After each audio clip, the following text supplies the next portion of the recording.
Hi, I'm Sharon Orlopp, and I'm co-author of Standing Up After Saigon. And I'd like to read you a piece of the first chapter for BookFest Fall 2020. Standing Up After Saigon. Chapter 1, Shattered Dreams.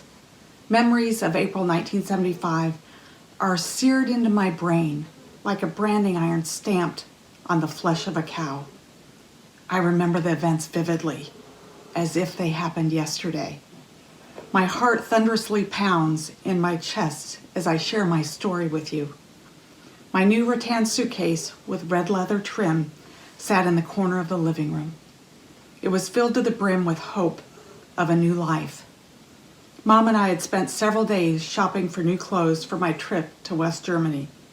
She carefully packed each item with love and care. My favorite outfit was a big orange and white polka dot shirt and pants. This colorful, cool pantsuit was the last item packed. Mom placed my travel documents on top of my mod-looking outfit. I was scheduled to leave Saigon on June 14, 1975. I needed to be brave. I was 5 years old, and I was going to travel from Saigon to West Germany for polio rehabilitation therapy. My leg muscles had atrophied, and my left leg bent at an odd angle, like a broken pencil, as I crawled along the floor. My clothing had ragged holes in the knees from my aggressive movements to try to keep up with my brother and my sister.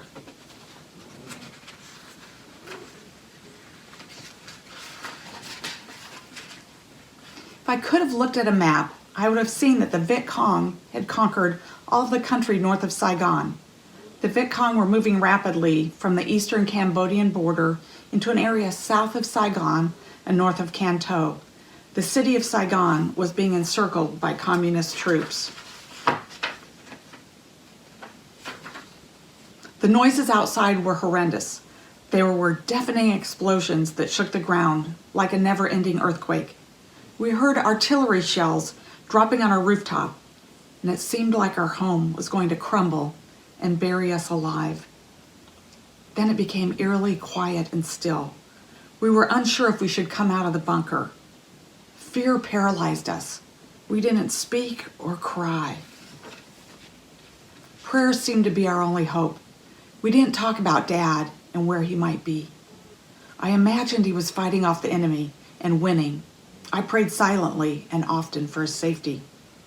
Intense curiosity caused me to peer out of the window during a time of eerie silence. The sky looked like it was on fire. Huge billows of dense gray smoke danced alongside tremendous raging red flames.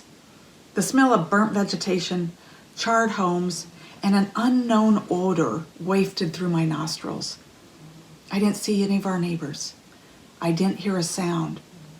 The homes around us looked like shell-shocked survivors with gaping holes in their sides, and personal belongings littered the streets. It was a ghost town.